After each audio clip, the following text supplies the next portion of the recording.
¿Qué le parece si hacemos contacto con el maestro Alfonso Zárate, periodista? Él publica Los usos del poder todos los jueves en el periódico El Universal. Es también presidente del Grupo Consultor Interdisciplinario, que es una firma especializada en estrategia y comunicación política, colaborador, claro, y siempre bienvenido en este espacio de Grupo Fórmula. Él quiere entrar a este tema y ponernos al tanto de su punto de vista. Gracias, Alfonso, por estar con nosotros, maestro. Te escuchamos con mucha atención. Muy buenas tardes. Buenas tardes, Pepe. Ahora que estabas mencionando otros casos de plagio, me recordé del caso de Vicente Fox.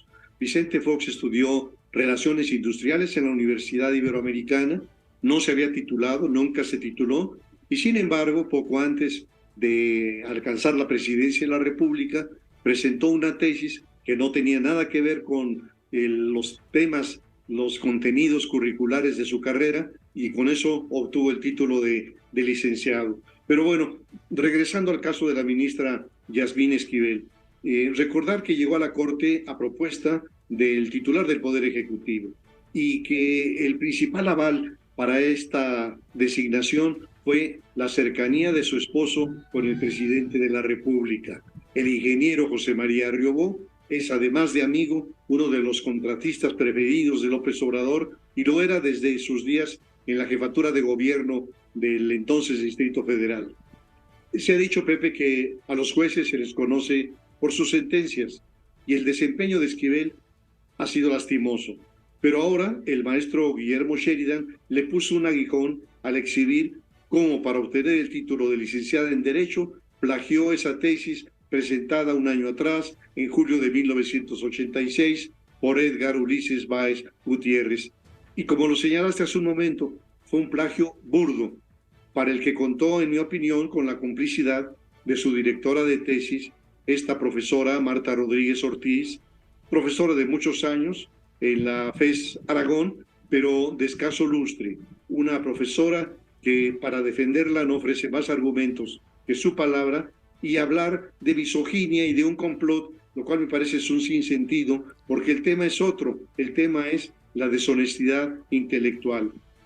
Don Miguel Montes, lo recordarás, Pepe, un parlamentario y jurista de excepción, sostenía que la potestad de juzgar implicaba inexcusablemente la adquisición de una enorme responsabilidad jurídica y moral, el conocimiento profundo y amplio del derecho, imparcialidad y objetividad en el ejercicio del cargo, rectitud en la conducta, independencia de criterio y autonomía en la decisión. Y sin embargo, la ministra Esquivel arrancó su carrera profesional a partir de un acto obsceno.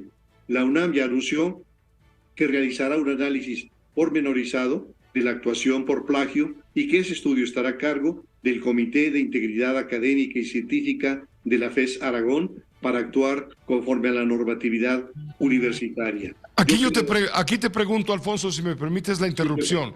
¿Qué ocurre? ¿Qué procedería en caso de que la UNAM, con todo lo que implica su prestigio y verticalidad, encontrara que efectivamente se trató de un plagio?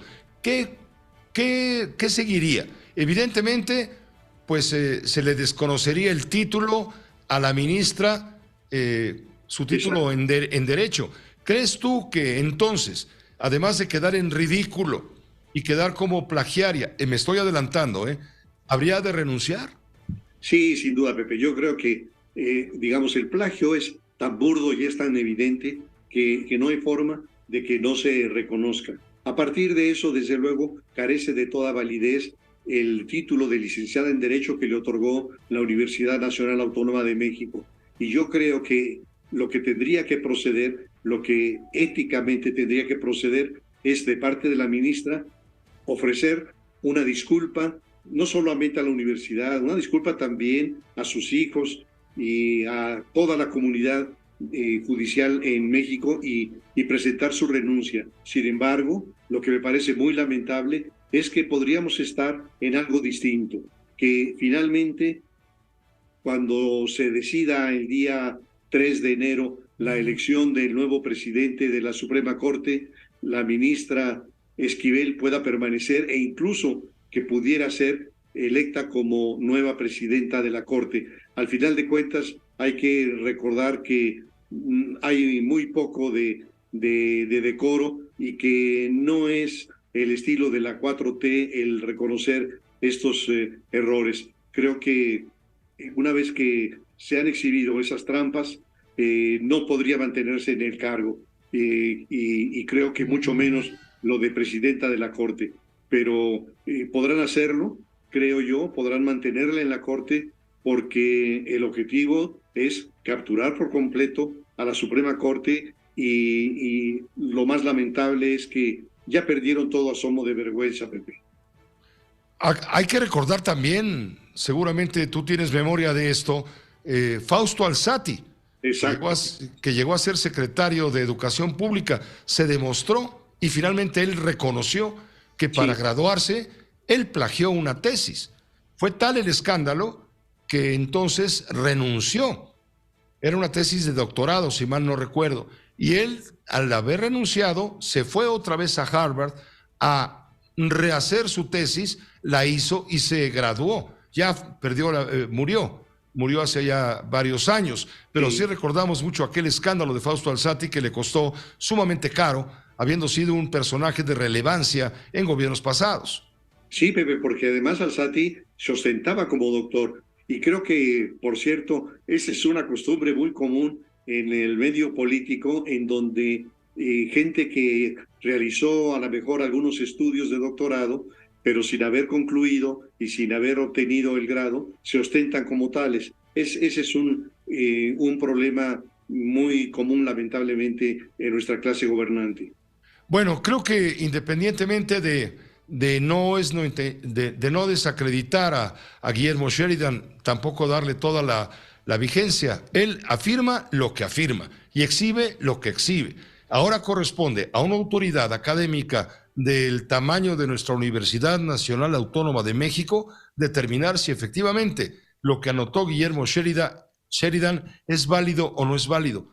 Te acordarás que el propio Guillermo Sheridan también hizo público, denunció públicamente un plagio por parte de Alejandro Gertz Manero, hoy fiscal general de la República, de los estudios necesarios que presentó para obtener el nivel 3 en el Sistema Nacional de Investigadores. Sí, exacto. Efectivamente, ahora yo creo que en este caso hay muy poco margen para la interpretación, porque como tú lo señalabas hace un rato, cualquiera puede acceder a la información, están las ligas en las redes sociales para conocer una tesis, la tesis de un año atrás y la tesis de la hoy ministra Esquivel, de tal forma que la contundencia de los hechos me parece que deja muy poco margen para la interpretación.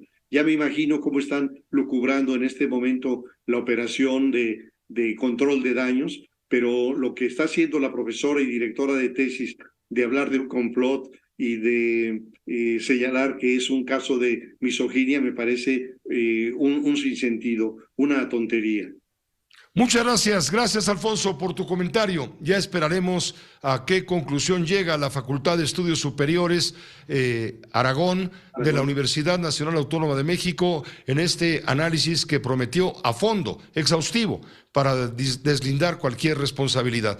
Dejamos pendiente entonces lo apuntado por Guillermo Sheridan y ya comentaremos después lo que diga la autoridad académica. Con gusto, Pepe. Buena tarde. Gracias, muy buena tarde, felicidades.